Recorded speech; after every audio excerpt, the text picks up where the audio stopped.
coach, and they went with Gulletson instead.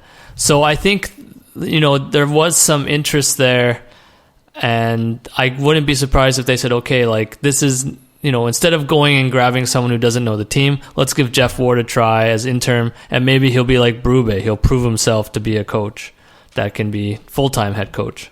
So you don't think it'll be like Anaheim where the GM comes down and does some coaching?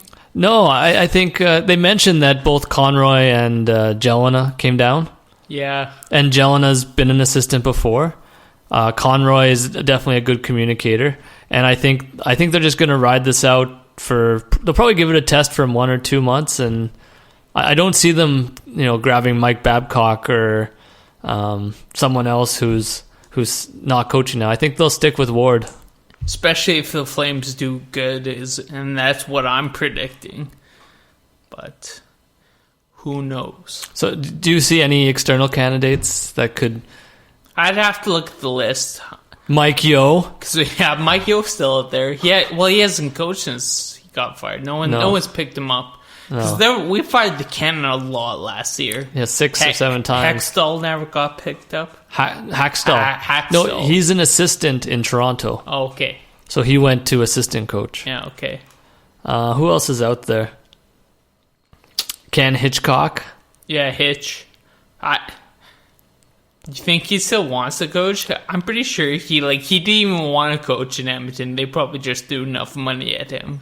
No, I think it's going to be Jeff Ward for the foreseeable future. And just based on the fact that he's won in the past in other leagues. And I don't know, it seems like he's a good guy, but who knows? I never met him. But he just seems like he has a pretty good resume. He's not going to say anything racist. No, but what I mean is, let me rephrase. He seems like a guy who could be a head coach. Yeah. He's not a lifelong assistant coach who's all of a sudden thrust into this. He's a guy who's done assistant and done head coaching, even if it's in different leagues. And, sometimes you bring a head coach from the AHL and it's his first time in the NHL. This guy spent a lot of time in the NHL, so he knows the league. Well, Gulletson, it was his first time as head coach in NHL with Calgary, right? No, he had coached in Dallas. As head? Yeah. Oh, okay. Yeah. So... Yeah, Jeff Ward.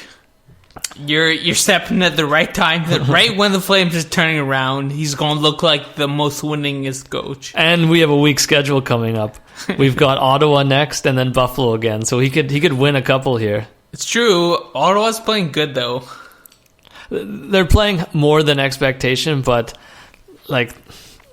it's one of the easier teams. Beat Boston. They held Boston to just 10 shots in 2 periods. One period? 2 periods, I think. Okay, I have the stats here. They're 6-4 in the last 10, so it's good. Yeah. But they've lost 2 in a row. Oh, okay. So they're doing better than expected. But I think if it was if Boston was 6-4, you would say they're just doing average, right?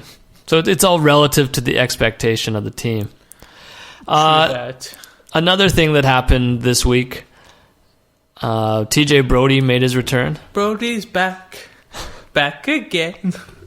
So your man Davidson went back to the minors, and I was wondering, did it make a big difference to the team, Brody coming back? Was it noticeable? Oh, hell yeah. He scored on second game back. But first game back was the Penguins game, I believe. Yes. Yeah.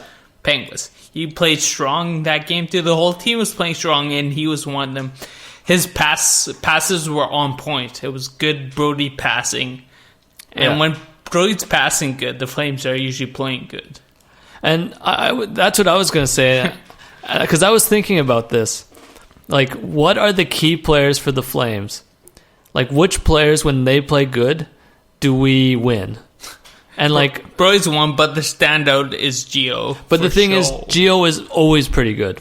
But my point is that Gio, his consistency is quite high. Yes. But when Brody's is up and down. Yes. But when Brody plays good and you have 2 good defensemen, it makes a huge difference for our team. Yes, I agree. The only thing is, Gio has been not playing good lately. But again, it goes to expectations. Yeah. And that's the other thing I was going to say is on offense. Matthew Tkachuk has been really consistent. But even when he plays good, that does not equal wins. Yeah. For our team, it's Gaudreau. If he's scoring, we're winning.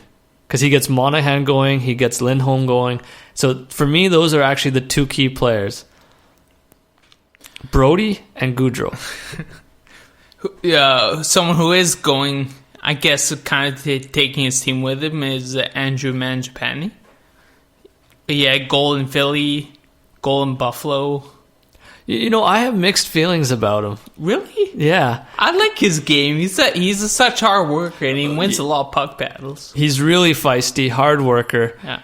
He's not as offensive as I thought he was. He's got a bit of the Backlund in him. Yeah, I see that. But I think it's because he's still pretty new. I think he's still finding his game. It feels like he's starting to take the puck to the net more and more shots. Yeah. Broke his nose getting hit. Was that against Philly? Yeah, I think so. Yeah, I think so. Yeah, he took a big hit and... yeah, I saw that. Or maybe that was the game before Philly. But anyways, the thing about him, though, is he does turn the puck over sometimes. The whole team turns the puck over. Yeah.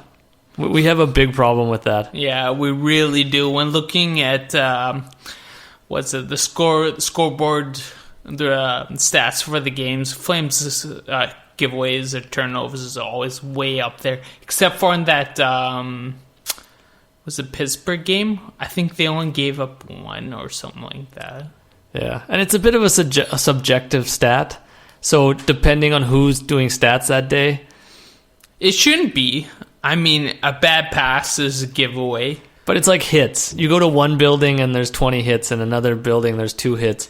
It depends on the statistician. Yeah, but turnovers are one thing, but what's really bad with the Flames this season compared to last season is where we turn it over. Like I think it was last game, it was Shillington. Threw a muffin right up the middle. And that is... Fuck, Rick bailed them out so many times. Yeah. And it even, like, our goalie gives it away sometimes. Our defense, our forward. Like, there's been a lot of bad turnovers. So the number is concerning, but even more concerning is where they're happening. Was it on the Shillington giveaway where Rick stopped the puck with the butt end of his stick? I think it might have been, yeah. I think so. Oh, but it ended up leading to a goal anyways because we got stuck in our zone. And that's when they ended up scoring. Wow. So sometimes it's not just the giveaway leading to a goal, but it can lead to you get stuck in your own zone. Sustained pressure. And I guess this kind of segues to the last thing I wanted to ask you about. There's a stat floating around that the Flames only have 6 regulation wins through the first 28 games this season. Yeah, slow starts, a big reason behind that. Yeah, but my question is, like, is this a stat that we should be concerned with, or is it just sort of an anomaly and we're going to start winning more games in regulation? I think you should be concerned with that. I think anyone who's coaching or following a team would be concerned with that stat. Whether you're asking is going away, I think so. I think with the Flames starting to score first or starting to score more in the first period, I like the Flames game set up when they were the first and third period team. You know, they always start strong, maybe lull a bit at the end of the first into the second, then come out banging in the third. I thought that was a good model for them to play. Yeah, I think so too. I think that's what they want to get back to. Yeah, but most def. There were some stats that kind of relate to that. The Flames shooting percentage is dead last in the NHL at 7.56%. Not a good stat, but it's much lower than last year. But it should probably improve just based on general puck luck. But I'm reading an article here where they make the point that the Flames are 24th in high danger attempts. So they're not getting shots from dangerous areas, and that could be a number of things. Could be the coaching system, could be the will of the players. But for me, I always think that's probably more a coaching thing. What system are we playing? Yeah, it's not taking the puck. You remember back was in Goldson's last year, the Flames were just peppering shots, but from low scoring chance areas. Yeah. Low percentage areas. Yeah. Non-dangerous scoring areas. Yeah, in my mind, at first I was thinking, it's like, well, that's a good system. I mean, you shoot more, things are bound to go in, but that's not the case. You have to work for those high danger chances. And especially Monahan and Goudreau, when they were on their game, they were getting tap-ins. Yeah. And now, maybe it's the way teams defend them, but they can never get within that dangerous area. True, but that's been looking at the whole year. You gotta admit that these last 3 games, the Flames have turned up on good scoring chances, especially with Michael Backlund driving the net. Monahan missed a couple. He had one bang in, but he missed first, got the puck back again, and scored. Yeah.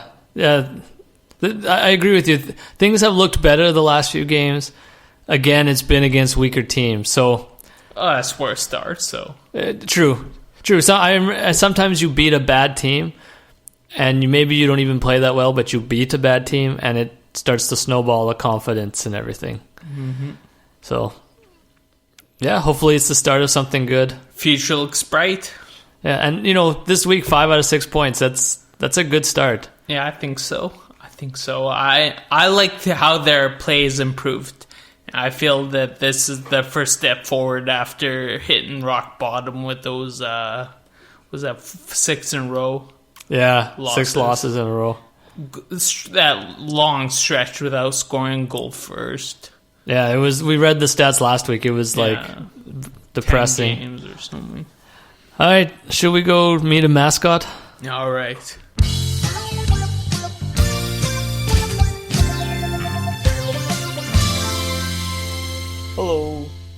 Hello, welcome to Meet a Mascot. Today we are going to meet the Buffalo Sabres mascot. And it's just coincidence, too. Yeah, you had this on the list for a while, and we finally got to it. Sabretooth is the mascot of the Buffalo Sabres. He is ostensibly a saber-toothed tiger. Anthropomorphic. Yeah, he is anthropomorphic. And before games, he rappels from the ceiling to the ice while rock music plays. Before every game? Yeah, I think so. Oh, man, he must be used to that rappelling. Well, it says here, and has also been known to ride a 4-wheeler on the ice while followed by a spotlight. I'm looking at pictures right now. Looks pretty cool. He has a t-shirt bazooka. I think most mascots do. No, Harvey doesn't. Yeah, I've seen him with it. T-shirt bazooka? Yeah. Well, they call it a t-shirt cannon, but it's the same idea. That's awesome. Yeah, which he uses to shoot shirts into the crowd. Makes sense. And he plays Sabres chants on a drum, which Harvey does as well. So the typical mascot activities.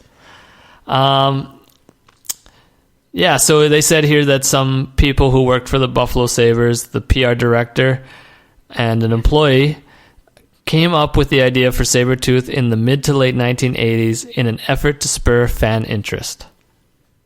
Yeah, makes sense. I know you have a picture of him on your computer. How does he look? Pretty badass? Or? Yeah, I'm looking at him and he looks like a dweeb.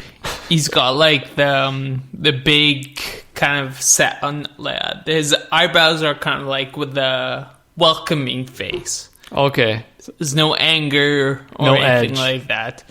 2 rounded buck teeth that you would see on a rabbit, kind of.